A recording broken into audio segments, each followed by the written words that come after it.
For over half a century, humans have endeavored to make business a force for good. But is the movement working? Or is it time to explore a new path forward? Welcome to Less Talk, More Action.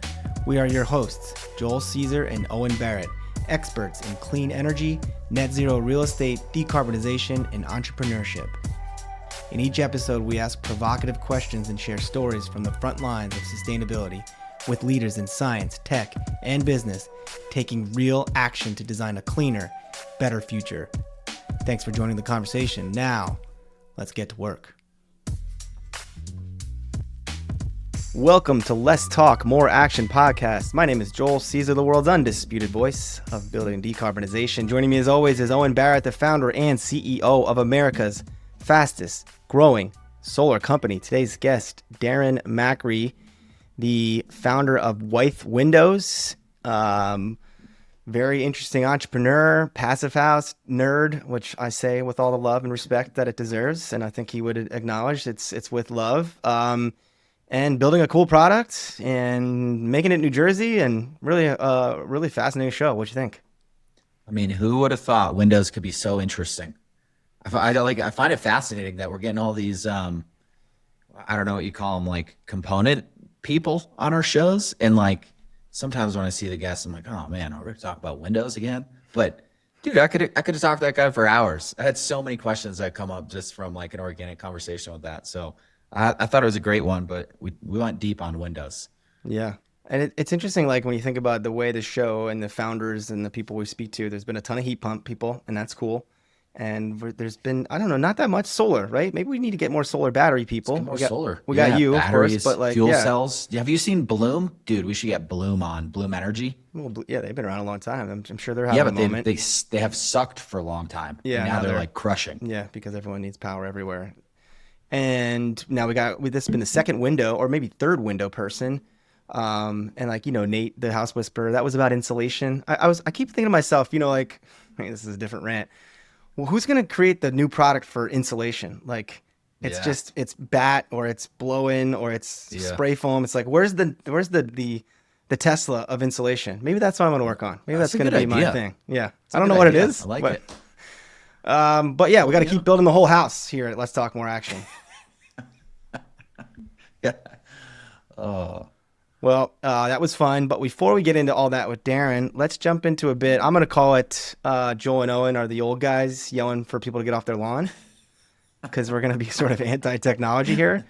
Let me get my rocking chair. Hold on. It's a little off the beaten path from our typical, anti-net zero sustainability rants, or just making fun of the folks that are boycotting Anthropic. But I'm just going to talk about how something we're both in sales. We're both having lots of conversations. It's a trust relationship business. And I'm getting ads for products. There's a pen. There's, I think, a pendant now that people are I'm seeing them on Instagram. Like, oh, you got to get this thing. You'll never miss another conversation. It's listening to the conversation. It's taking all the notes. It's using AI. It's going to tell you what to do next. It's like, okay, that sounds cool for my sales process or my running my business, but that's a major privacy issue.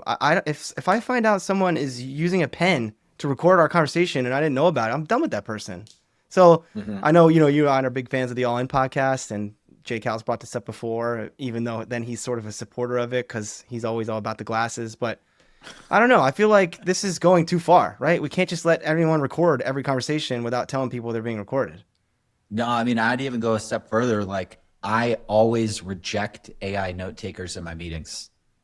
I'm not for that. I think if you can't pay enough attention, take notes yourself, like, you don't be in the meeting.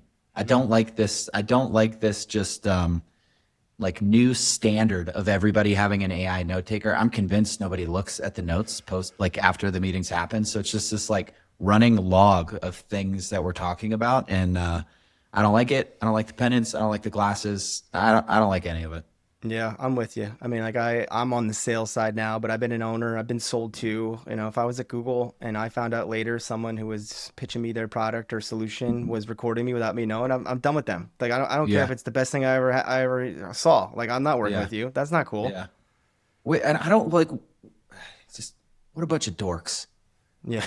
Like, what wearing a microphone on your shirt all day. I was just like, come on. Well, I'm sure, and maybe we'll get hate from this company. Whoever is the pen company, and I'll have to remember that because I keep seeing ads for it on Instagram, and whoever that is, I'm just like, but they probably have huge funding. They're probably crushing. Like, there's probably like the VCs. Oh yeah, Dude, everyone needs this product. AI is going to tell you what to do based on your pen.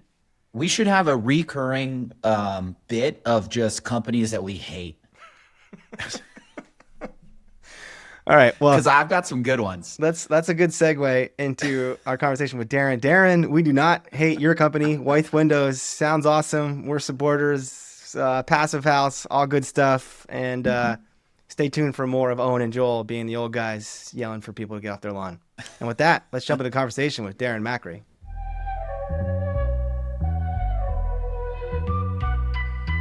Darren Macri is the co-founder and co-CEO of Wythe Windows and a recognized authority in high-performance building. As a certified passive house consultant and the builder of New Jersey's first certified passive house, he possesses an unparalleled understanding of sustainable construction.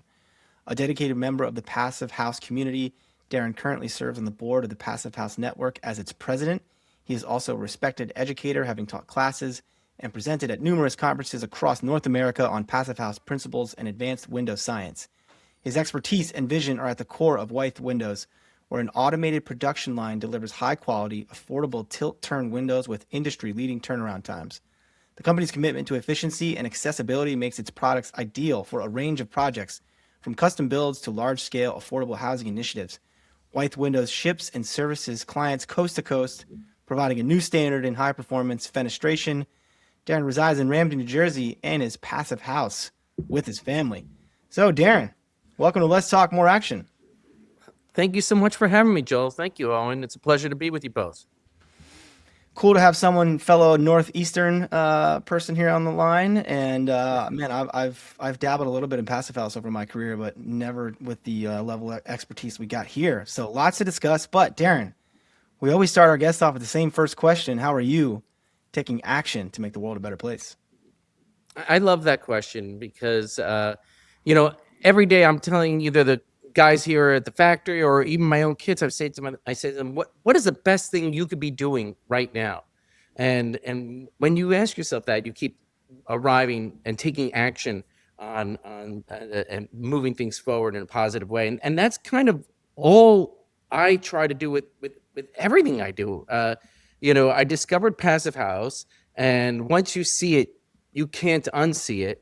And then I said to myself, well, how do I make Passive House easier for folks? And so my business partner and I, we started Wythe Windows to do just that and make a high performance windows more readily available and make them more financially accessible for all sorts of folks, whether it's affordable housing or if it's trying to meet the Passive House standard, whatever it may be. And then on the flip side, being on the board of the Passive House Network, now serving as its president, gives me a chance to every day keep growing and advocating for that message and growing the tent and the community of everybody who wants to build these more comfortable, more healthy, more resilient, and especially more energy efficient buildings.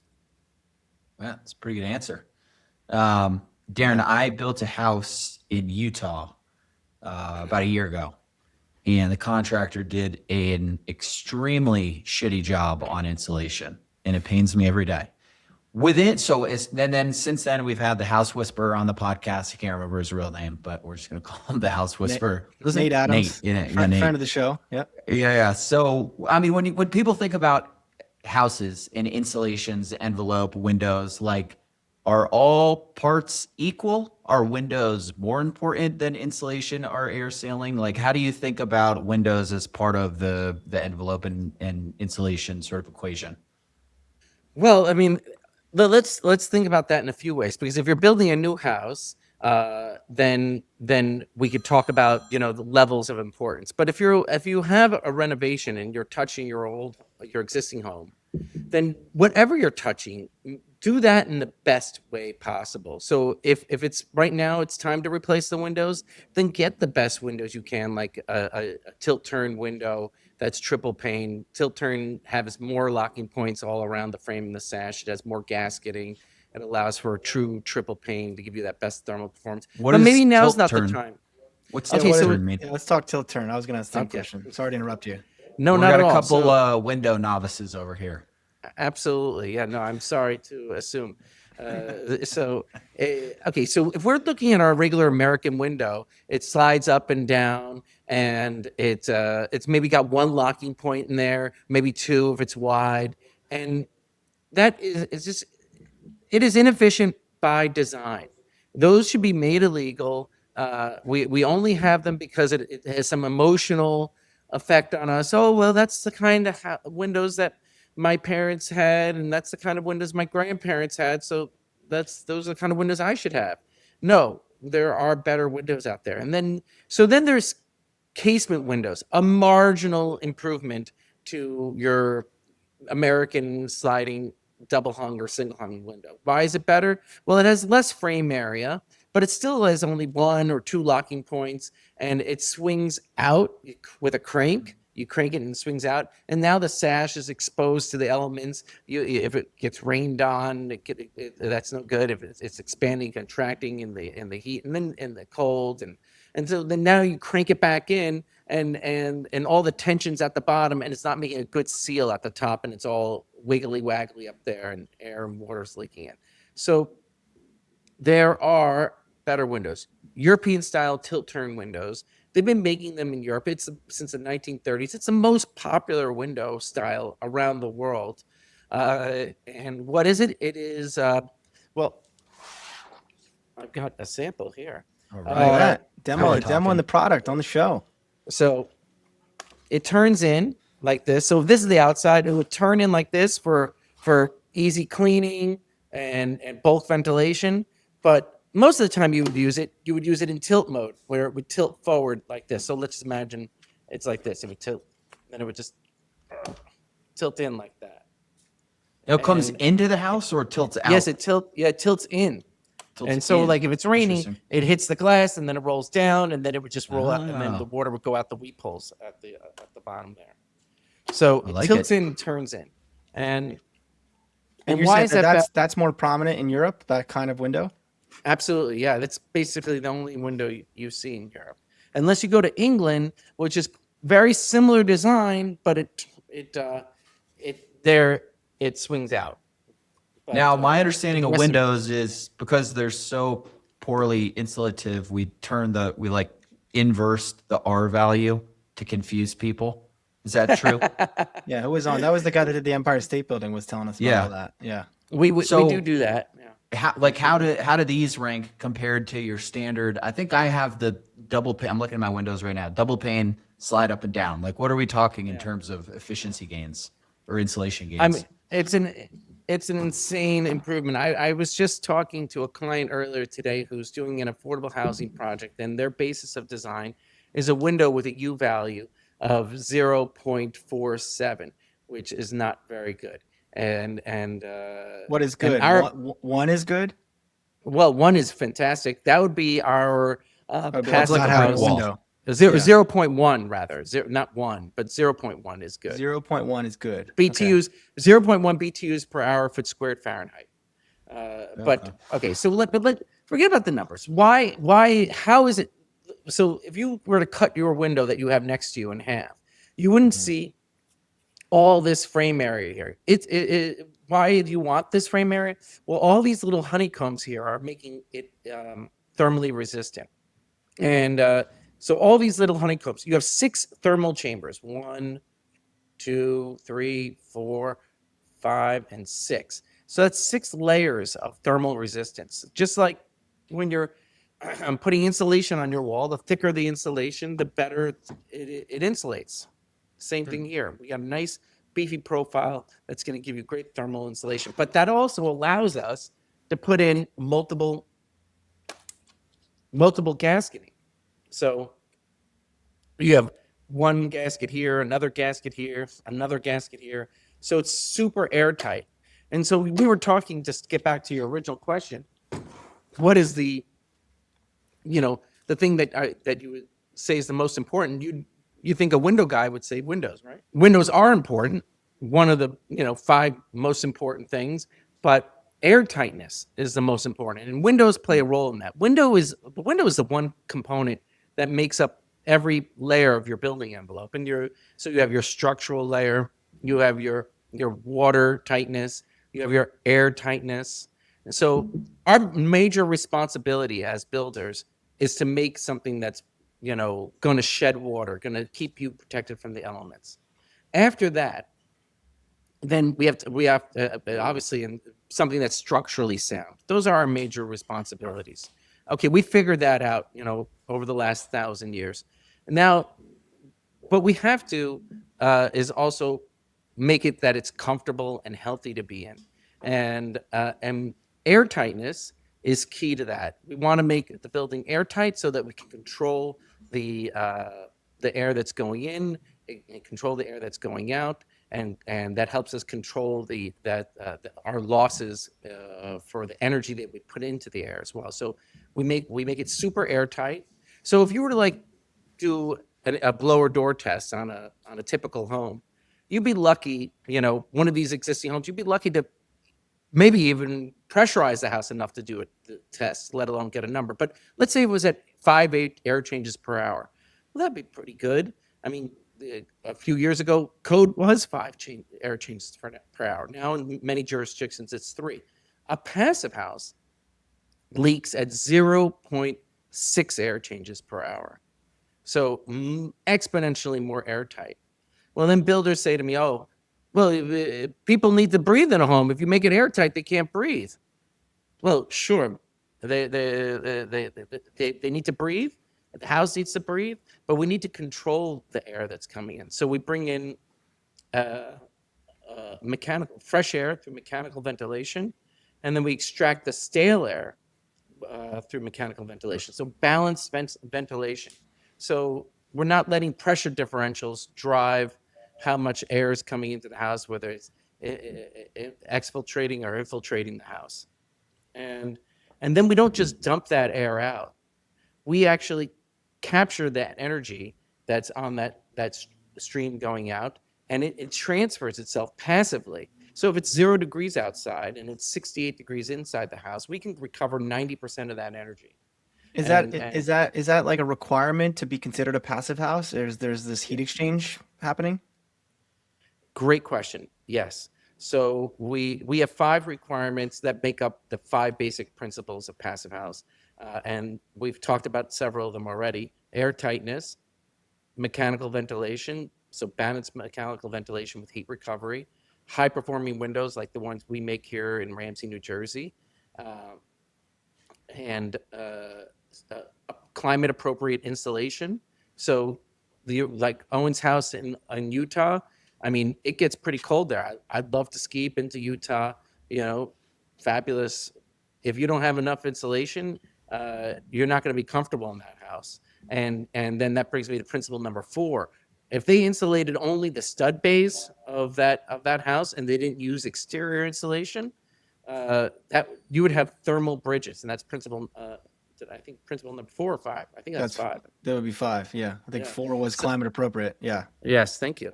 And so 5 is thermal bridge-free design. So if you're just stuffing that insulation in between those stud bays, and we took a thermal image of the house, we would see every stud acting as a radiator, taking that heated energy, because the heat inside the house is drawn to the cold, and then it comes and it like a highway of energy is flowing out through those studs. And that also becomes a risk for where that warm, moist air hits that cold surface, and then there's condensation and mold, and that also is bad for health and building safety. Can you get around the whatever terminology you just used with the right combination of spray foam and traditional insulation? Or do you have to use exterior insulation? So, okay, well, it depends on exterior insulation is preferred to reduce that thermal bridging from those the studs. It depends on the wall assembly. But in terms of spray foam, we want to. A lot of people love to talk about. Oh, I'm gonna it's going to do so many things for me. It's going to make me airtight. It's going to give me insulation. Well, spray foam is not the panacea that it's made out to be. It's because it shrinks over time, and so then you have air leakage. It's when your contractor will tell you the R value of it, but he's giving you the R value of the very first inch. If you're doing more than 1 inch, you have a significant drop off. So I would say, spray foam can be part of a strategy, but I wouldn't think of it as my. Yeah, Owen, what are you doing on your house? I remember we talked about this with Nate. Are you using spray foam? So yeah, I mean, we're right now the direction that we're going is like a combination of spray foam, and then I think it's called bat insulation, and that's supposed to mitigate this thermal issue that you just talked about, Darren. But I think the bigger issue that I have and everybody has is like there's no ultimate knowledge source. People, including myself, are interested in this. I want to build a house. I think about it mostly from utility bills, right? I want to build a house that's going to minimize my monthly electric, and the sustainability nerds are going to hate this, but gas costs, not doing all electric. I want to minimize those costs, and it's impossible to figure out how to do it. There's a gazillion different opinions out there. There's no source of truth. And we've had all these people on the show, right? You've had Nate, the house whisperer. Yeah. We've had all the heat pump people. We've had insulation people. It's just like you just throw your hands up and you're like, and now what do I do? Darren's our first window. Oh no, he's second window guy. Okay, so yeah, looks like Darren's ready to answer. He's gonna solve it. I'm taking off my window hat. I'm putting on my passive house hat. Okay, so buildings are. If we look at our national CO2 emissions, the operation of our buildings make up 40% of our yearly emissions. We're concerned about electrifying our vehicles, planes, trains, automobiles, and cars, buses. 26% of our emissions yearly as a nation is transportation. The biggest one is our buildings, and passive house is the only building standard that purely focuses on the reduction of the heating and cooling load that can crush that down by 90%. So it liberates you. It is that one true source. There are a lot. It is a standard that plays nicely with other standards. So if you wanted to do living building challenge. Yeah, I've done No, that. but standards aside, let's talk about it practically. Yeah, practically. I'm thinking about building a house, and I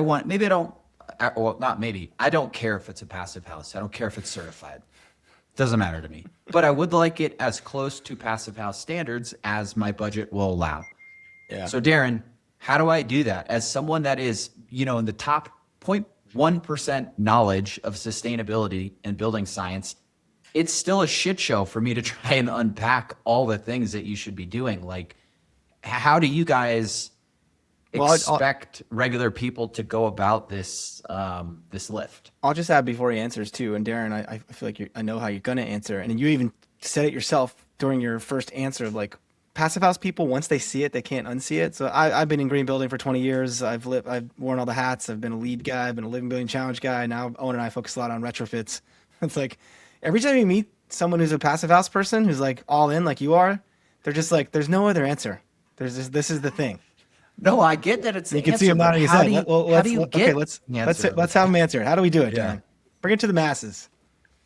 Wow, that's a big responsibility. Okay. Yeah, it is like that moment in the Wizard of Oz when you learn about passive house. It goes from your world goes from black and white to color, and it's like, wow, okay.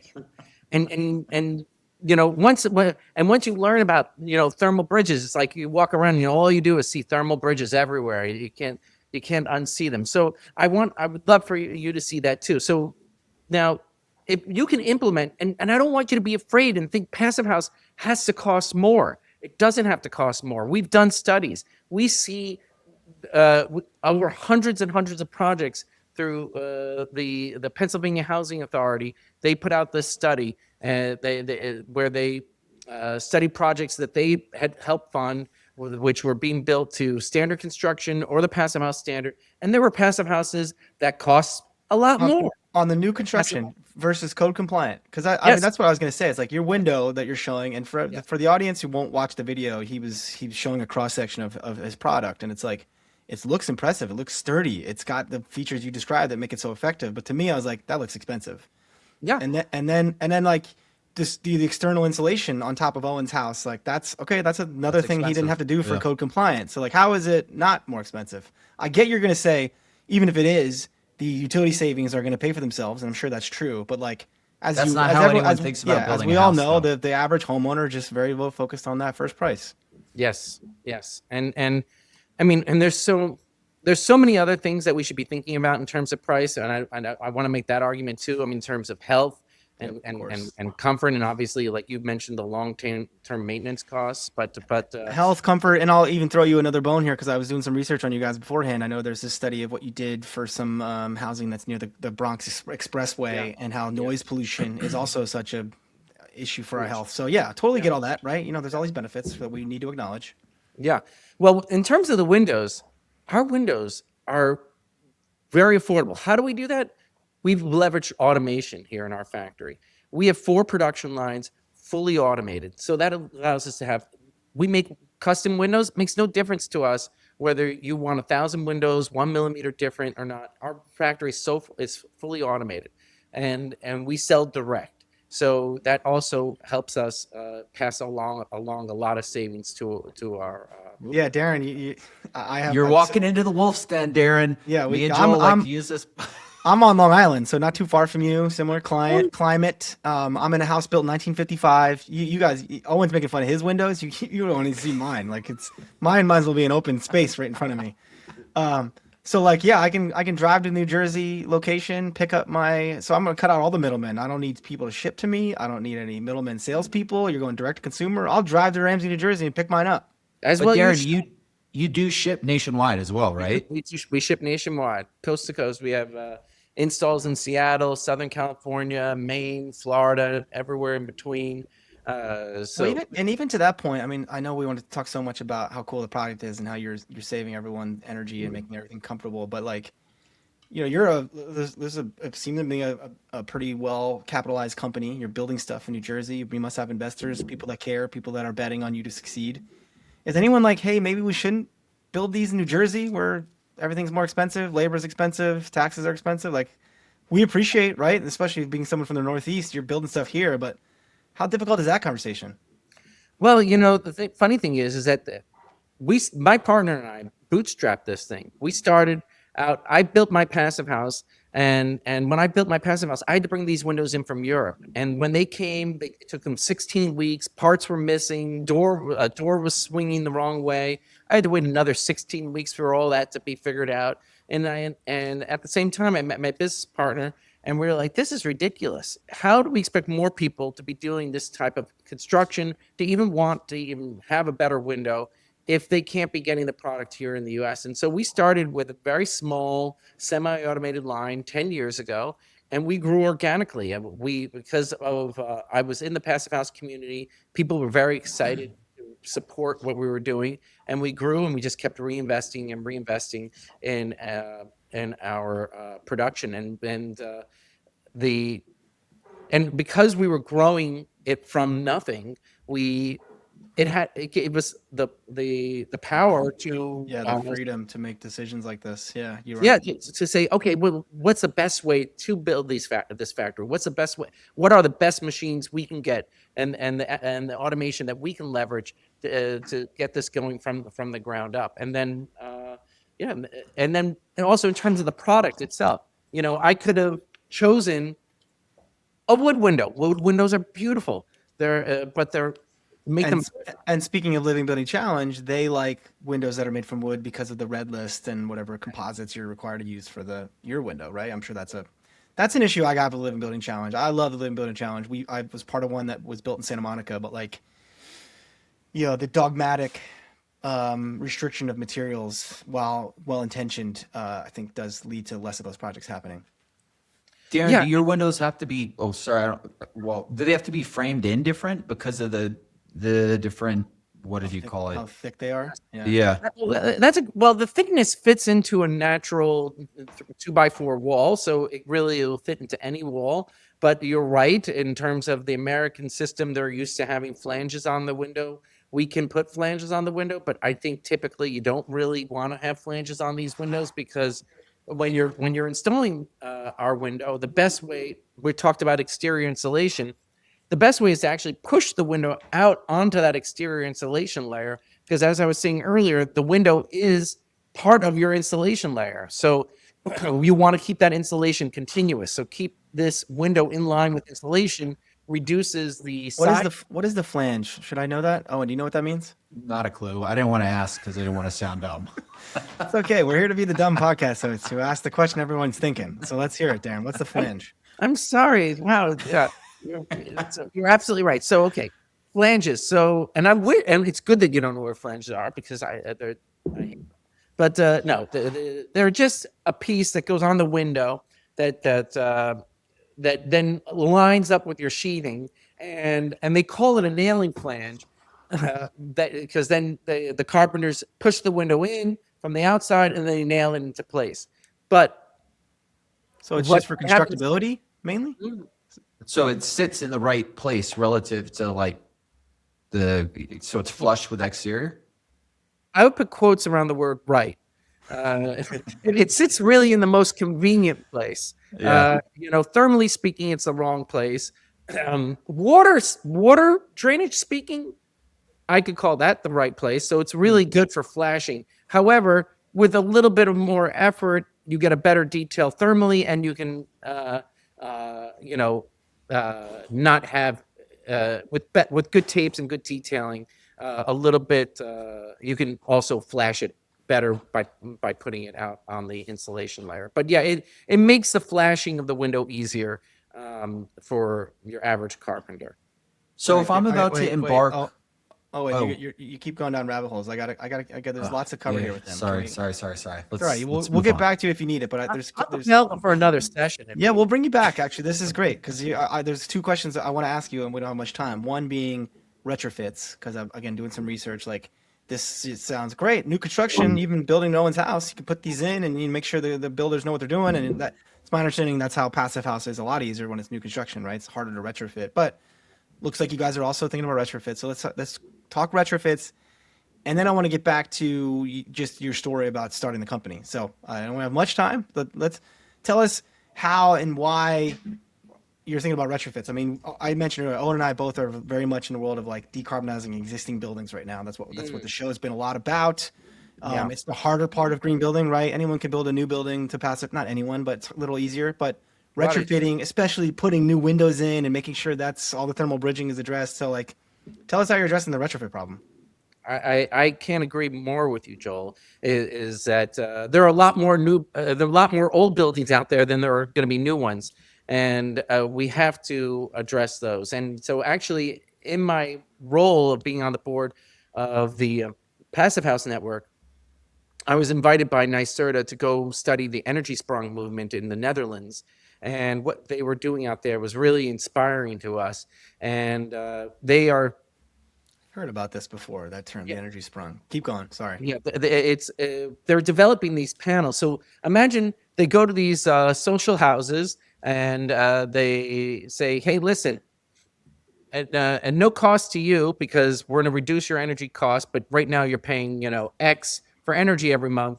We're going to actually retrofit your building, and you're going to pay the same amount, and that's going to subsidize the cost of the retrofit. And we're going to scan your building, and then we're going to come back a few weeks later, put these mounting cleats on the side of your building, and hang up a whole new facade. Your old shabby building's going to look brand new. It's going to be super insulated. It's going to have a new air and watertight barrier, and it's going to have new windows. Then we're just going to come inside for a few minutes, pop out the old window, slide in a sleeve that connects the building to the new exterior envelope, and then we're off on to do the next one.